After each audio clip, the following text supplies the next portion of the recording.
এই উৎপত্তি বা কিভাবে সৃষ্টিটা হয়েছিল আমরা পুরো ইতিহাসটা কিন্তু জানি না।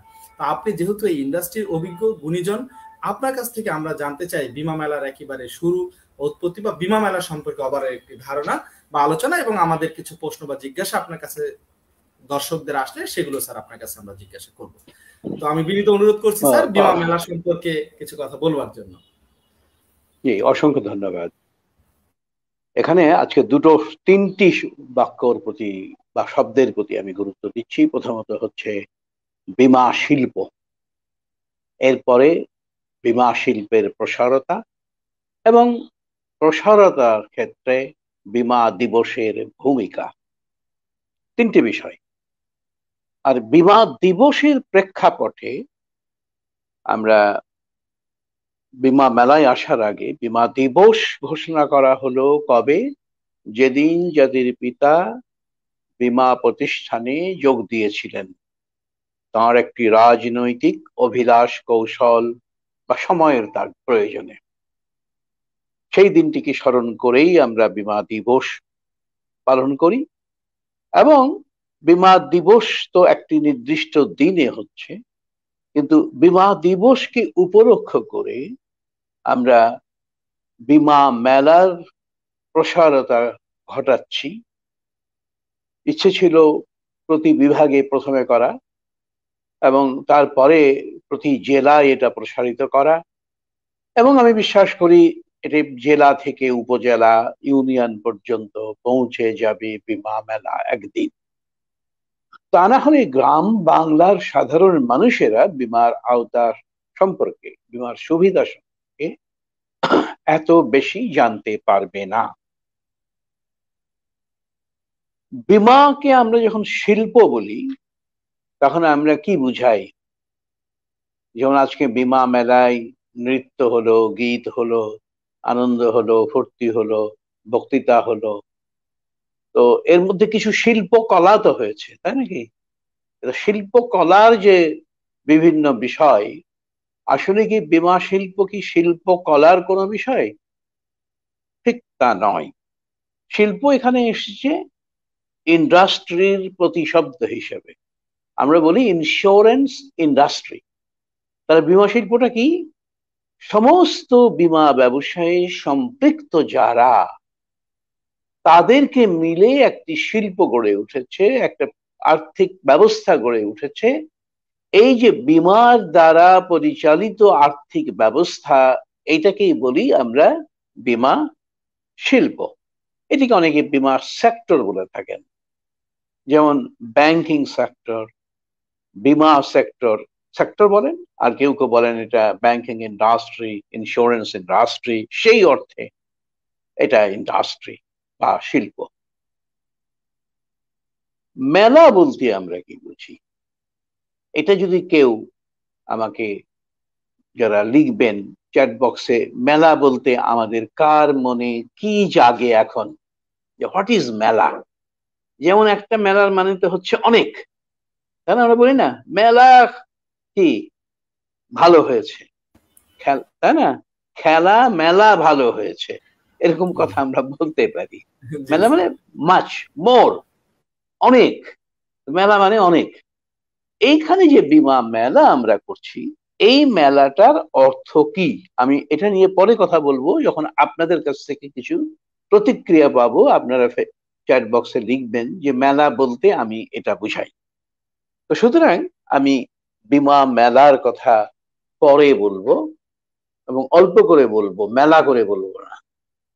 যাই হোক, বিমা শিল্প, আজকে যে আমরা বিমা দিবস পালন করছি, বিমা মেলা পালন করছি, যখন এই উপমহাদেশে বিমা শুরু হলো তখন কিন্তু বিমা মেলা হতো না।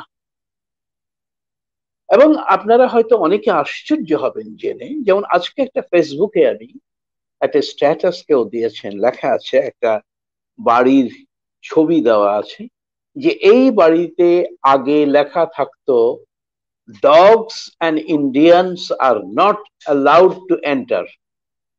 কুকুর এবং ভারতীয়রা এই ক্লাবে যেতে পারবে না, এটা ক্লাবের সামনে। তার মানে এটা সাহেবদের জন্য। বিমা শিল্পের উৎপত্তিটাই হয়েছিল কিন্তু এইরকম ভাবে, এই উপমহাদেশে প্রথমে কিন্তু সাধারণ বীমা আসেনি, জীবন বীমা দিয়েই এই উপমহাদেশে বীমা শুরু হয়েছে। তো যখন বীমা শুরু হলো ব্যবসা, তখন এই বীমা পলিসিটা বিক্রি করা হতো শুধুমাত্র সাদা চামড়ার লোকদের জন্য,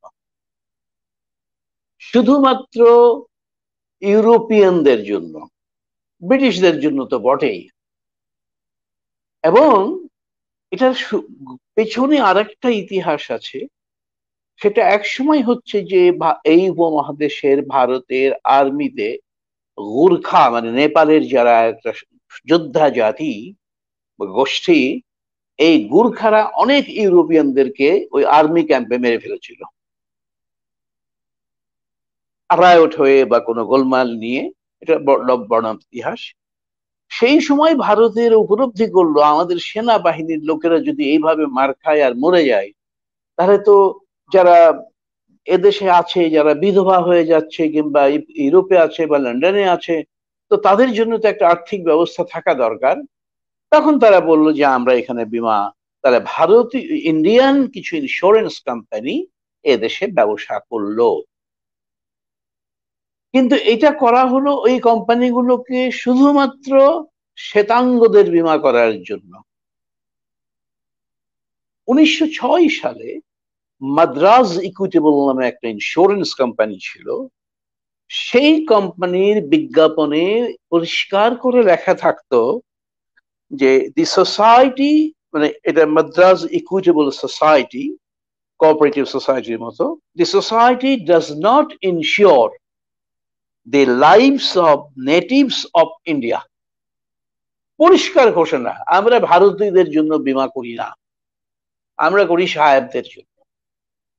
কারণ তারা মনে করতো যে এদের আবার জীবন আছে নাকি যে তার জীবন বীমা করা লাগবে, এদের আবার কলকারখানা আছে নাকি, সম্পদ আছে কিন্তু যেন সাধারণ বীমা করা লাগবে, এটা তো আমাদের আছে, অতএব আমরা বীমা কোম্পানি করেছি এখানে আমাদের জন্য। ইতিহাস বলছি যে আজকে আমরা বীমা দিবস পালন করছি, কিন্তু এই বীমার উৎপত্তিটা হলো কি করে, যেটা ভারতীয়দের নয়, এটা বাঙালিদের নয়, এটা আমাদের সাদা চামড়ার লোকদের জীবন রক্ষার্থে, সম্পদ রক্ষার্থে আমরা করব। সেই সময় কলকাতায় এক ভদ্রলোক ছিলেন বাবু মতিলাল শীল। উনি ওই মাদ্রাজ ইকুইটেবলে চাকরি করতেন। উনি প্রথম একটা দাবি তুললেন যে বীমা ভারতীয়দেরও দিতে হবে। বীমা কোম্পানি শুধু অভারতীয়দের, শ্বেতাঙ্গদের, ইউরোপিয়ানদের, ব্রিটিশদের জন্য হবে না, এই উপমহাদেশের লোকদেরও বীমা দিতে হবে। এই দাবিটা কিছুটা সমর্থন পেল বীমা কোম্পানির কাছে, তৎকালীন ব্রিটিশ রাজের কাছে। এবং তারা তখন বললেন যে বীমা দেওয়া যাবে, তবে বিশেষ বিশেষ ভারতীয়দের কাছে। এই বিশেষ ভারতীয় কারা? যারা ব্রিটিশ রাজের তোষামোদ করে, এবং তোষামোদ করে রায় বাহাদুর, খাঁ বাহাদুর, অমুক অমুক পুরস্কার পেয়েছে, তকমা পেয়েছে ব্রিটিশ সরকারের কাছ থেকে, তাদেরকে শুধু বীমা দেওয়া যেতে পারে। তার কারণ তারা ব্রিটিশদের তোষামোদকারী, তার সঙ্গে ব্রিটিশদের সম্পর্ক আছে, ব্রিটিশরা তাদেরকে নিজস্ব বন্ধু ভাবে, আত্মীয় ভাবে, শুভাকাঙ্ক্ষী ভাবে, অতএব ওদের বীমাটা করা যেতে পারে। তারপরেও শর্ত দেওয়া হলো যে হ্যাঁ, বীমা করা যাবে, তবে ইউরোপিয়ানদের জন্য যে বীমার প্রিমিয়াম হবে তার চাইতে বেশি প্রিমিয়াম দিতে হবে ভারতীয়দের, ওই যারা একটা বিশেষ গোষ্ঠীর লোকদের। So this is the history of insurance in Indian subcontinent. এরপরে আপনারা জানেন যে বীমা শিল্পে বাঙালিরা বা বাঙালি মুসলমানরা কখনোই এগিয়ে আসেনি। মুসলিমদের মধ্যে একটা ধারণা ছিল যে এই বীমা কোম্পানিগুলো তো ইহুদি, খ্রিস্টান বা নাসারাদের উৎপত্তি, অতএব এটা আমাদের কাছে গ্রহণীয় নয়। বিমাকে আমরা মনে করতাম যে এটা আমাদের জন্য গ্রহণীয় নয়, কারণ এটা তো ওরা তৈরি করেছে, তাহলে নিশ্চয়ের মধ্যে খারাপ, মানে ওরা যেহেতু খারাপ আমাদের দৃষ্টিতে, তাহলে ওরা যা তৈরি করবে সেটাও খারাপ। এই দৃষ্টিকোণ থেকে মুসলিমরা মনে করলো যে বিমা ব্যবস্থা তো ইসলামে অতীতে ছিল না সেই সময়, তাহলে এটা তো গ্রহণীয় হতে পারে না। এই মন গড়া কথা, সচিন্তার কথা, ঈর্ষাবশত কথা, ঘৃণা থেকে উৎসারিত কথা, বাস্তবতার সঙ্গে এর কোনো মিল ছিল না। যে বিমা যে মানুষের কল্যাণে, এই ধারণাটাই মুসলমানরা প্রথমে গ্রহণ করেন। কারা করিয়েছিলেন এটা আমরা পরে আসি। আর এদেশের হিন্দুরাও বিমা শিল্পের প্রতি খুব আগ্রহী ছিলেন না, এই কারণে যে তারা তাদের যৌথ পরিবার প্রথার দ্বারায় এক রকমের বিমা চালু ছিল প্রতিটি পরিবারে। কোন একটা যৌথ পরিবার মানে অনেক সদস্য, সেখানে 50, 60, 100, 150 হতে পারে। সেই যৌথ পরিবারের একজন কর্তা থাকেন, সেই কর্তার দায়িত্ব হচ্ছে ওই যৌথ পরিবারের সকল সদস্যদের মধ্যে কারো যদি দুর্ঘটনা হয়, কারো যদি অসুখ বিসুখ হয়, কারো যদি মৃত্যু হয়, কেউ যদি বিধবা হয়ে যায়, এতিম হয়ে যায়, তাহলে ওদের যত মেম্বার আছে ওই যৌথ ফ্যামিলির 50, 100, 150, উনি দায়িত্বটা ভাগ করে দিতেন সবার উপরে। Sharing of risk, sharing of responsibility, যেটা আমরা বিমার মাধ্যমে করে থাকি। তো এই দায়িত্বটা ভাগ করে দিত যে তুমি ওর ছেলেকে পড়াবা, তুমি ওর মেয়ের বিয়ে দেওয়ার ব্যবস্থা করবা, তুমি ওকে ভরণ পোষণ দিবা, এই বিধবাকে, এই এতিমকে, ইত্যাদি ইত্যাদি করে they use to manage their risk of life. সেটা ডেথ হতে পারে, অ্যাক্সিডেন্ট হতে পারে, যে কোনো কারণে হতে পারে।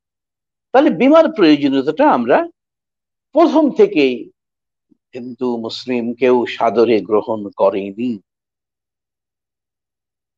তারপরে ধীরে ধীরে কিভাবে এটার উৎপত্তি হলো আমি সেদিকে যাচ্ছি না, বা প্রয়োজন হলে যাব। আপাতত আপনাদের এই যে বিমা মেলায় যারা অংশগ্রহণ করলেন, বিমা দিবস সম্পর্কে যারা জানলেন, এবং বিমা মেলাটা দীর্ঘদিন ধরে বিমা সমিতির বা ইন্স্যুরেন্স অ্যাসোসিয়েশনের এবং বিমা শিল্পের সঙ্গে জড়িত ব্যক্তিত্বরা বারবার বলেছিলেন যে আমাদের একটা বিমা সপ্তাহ, বিমা পক্ষ, বিমা মাস কিংবা বিমা দিবস করা হোক। এটা নিয়ে যখন কথাবার্তা হচ্ছিল তখন অনেকগুলো প্রপোজাল আসছিল। এই প্রপোজাল গুলো এমন ছিল যে যেদিন প্রথম বাঙালি মুসলমানদের একটা বিমা কোম্পানি হয়, সেই দিনকে আমরা বিমা দিবস পালন করতে পারি। কারো কারো প্রস্তাব এরকম ছিল যে বাংলাদেশ হওয়ার পরে প্রথম যে জীবন বীমা কোম্পানি হলো সেই দিন আমরা করতে পারি। আরেকটি প্রস্তাব এটা ছিল যে বাংলাদেশের স্থপতি যে বিমা শিল্পে বে কোম্পানিতে যোগদান করেছিলেন সেই যোগদানের তারিখ আমরা বিমা দিবস করতে পারি। মেজরিটি এটা অ্যাকসেপ্ট করলো। সমস্যা হয়ে গেল যে ওই তথ্যটা কেউ পাচ্ছিলেন না যে কবে উনি যোগদান করেছিলেন। এই তথ্যটা যখন আমাদের সরকারি নথি থেকে, বিশেষ করে তখন উনি যে রাজনৈতিক নেতা হিসাবে করতেন, তখন উনি যখন বিমা শিল্পে যোগ দিলেন, তখন আমাদের যখন এখন কি আছে না, কি এসবি, ডিবি ইত্যাদি ইত্যাদি, তো তখনকার গোয়েন্দার লোকেরা রেগুলার রিপোর্ট পাঠাতো সরকারের কাছে যে উনি আজকে এখানে বিমা কোম্পানিতে যোগ দিয়েছেন, এই বিমা কোম্পানির প্রতিনিধি হিসেবে তিনি অমুক জেলায় অমুক জায়গায় গিয়ে বক্তৃতা করবেন। মানে Bangabandhu wanted to use the platform of insurance to attain his political achievement and popularity. তো সুতরাং আর বিমা শিল্পকে উনি যে ভালোবাসতেন না এটা নয়, বিমা শিল্পকে ভালোবাসতেন বলেই এটা ছিল। এবং বঙ্গবন্ধু নন, অনেক রাজনৈতিক নেতৃত্ব ব্যক্তিত্ব বিমা শিল্পের সঙ্গে জড়িত ছিলেন। এটা আমি হয়তো অনেক সময় আপনাদেরকে বলেছি, কিছু নাম বলতে পারি এখনো। আমরা ঈশ্বরচন্দ্র বিদ্যাসাগর কি জানি, কি মাতৃভক্তির কারণে তিনি বিমা শিল্পের সঙ্গে জড়িত ছিলেন। আমরা নেতাজি সুভাষ চন্দ্র বোসকে চিনি স্বাধীনতা আন্দোলনের লড়াকু সৈনিক হিসাবে বা সেনাপতি হিসেবে। তিনি বিমা বিশের সঙ্গে ছিলেন বিভিন্ন ক্যাপাসিটিতে, বিভিন্ন। কিন্তু এরা যে বিমা শিল্পের সঙ্গে জড়িত ছিলেন এটা আমরা কিন্তু কেউ জানি। আরো একটা মজার ব্যাপার হচ্ছে যে বিমার যখন ওই অবস্থা, শুধু ভারতীয়দের বিমা দেওয়া যেত না, যেত শুধু ব্রিটিশদের দেওয়া যেত, সেই সময় রাজা রামমোহন রায়ের নাম শুনেছি আমরা।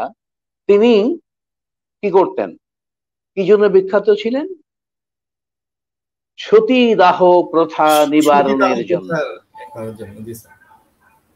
মরে গেলে একটা বধূকে, যিনি বেঁচে থাকলেন, তার স্বামী মারা গেলে তাকে জ্বলন্ত চিতায়, ওই স্বামীর চিতায় জীবন্ত অবস্থায় ফেলে দেওয়া হলো, তারা সহমরণ মেনে নিতেন। তিনি তার বিরুদ্ধে ঘোরতর বিদ্রোহ করলেন, আন্দোলন করলেন এবং উনি সতীদাহ প্রথা নিবারণ করলেন। এই রাজা রামমোহন রায় হচ্ছেন এই উপমহাদেশের প্রথম ব্যক্তি যিনি সংবাদ কৌমুদী নামে একটা পত্রিকায় চিঠি লিখলেন।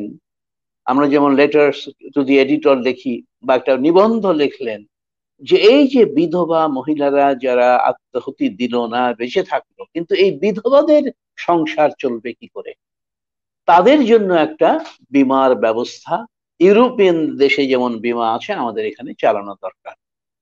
উনি লিখলেন, ওনার অনুসারীরা লিখলো। তো রাজা রামমোহন রায় বেঁচে থাকার সময় কোনো ইন্স্যুরেন্স কোম্পানি ভারতে হয়নি। ভারতে প্রথম ইন্স্যুরেন্স কোম্পানি হয়েছিল 1870 সালে ভারতীয়দের দ্বারা, ভারতীয়দের জন্য। আমি এখানে যাচ্ছি না, আমরা আবার সুযোগ হলে জানবো। যতটুকু ইতিহাস জানা দরকার যে আজকে বীমা শিল্প যেভাবে সমাদৃত, আজকে বীমা দিবস যেভাবে সমাদৃত, সরকার বীমা দিবসকে আমাদের কি ক শ্রেণীতে নিয়ে গেছে। এই যে বীমার প্রয়োজনীয়তা এবং বীমার গুরুত্ব যে সরকারের কাছে কতটা বেশি হয়েছে, যেটা অতীতে কখনো ছিল না, এটা বাংলাদেশের বীমা শিল্পে যারা বীমা জড়িত, সম্পৃক্ত, তাদের জন্য একটা অত্যন্ত আনন্দের ব্যাপার, গর্বের ব্যাপার যে এইরকম সরকারি উৎসাহ, উদ্দীপনা, সরকারি প্রশাসন যন্ত্র এখন আপনাকে সহযোগিতা করে। আপনি যে জেলায় করেন, যে জেলায় করেন, যখনই বলবেন যে একটা সভা করতে চাই, আপনাকে ডাকতে চাই, আপনাকে প্রধান অতিথি করতে চাই, সভাপতি করতে চাই, সঞ্চালক করতে চাই, প্রধান বক্তা করতে চাই, দে আর ইগারলি উইলিং টু ইট। কিছুদিন আগে এই যে বীমার যখন আমরা দিবস পালন করি বা বীমা যখন জেলা পর্যায়ে হবে, তখন কিন্তু ওই ডিসির আর মেন রোল প্লে করতে হবে। এই জন্য কিছুদিন আগে আমাদের স্যার ইউএনডিপির একটা, শুরু করেছে। জি আপনি বলবেন, এটা আমি শেষ করে দিচ্ছি। আমি একটা সাজেশন দিয়েছি যে বিসিএস এর ট্রেনিং এ বীমা এবং ঝুঁকি বিজ্ঞানকে রীতিমতো পড়াতে হবে। তা না হলে ওনারা এসে মনে মনে বীমাকে ভালোবাসেন না, আর মুখে মুখে ভালোবাসার কথা বলবেন, না জেনে না বুঝে, এটা যেন আর না হয়। তো সুতরাং আমরা বিশ্বাস করি বীমা এখন শুধু দিবসে পালন করবে না, আমাদের আমলারা, আমাদের এমপিরা, আমাদের মন্ত্রীরা বীমা শিখবে এবং তারপরে বীমার উপরে বক্তৃতা দিবে, বীমার প্রসারের জন্য মুক্তভাবে এগিয়ে আসবেন। ধন্যবাদ।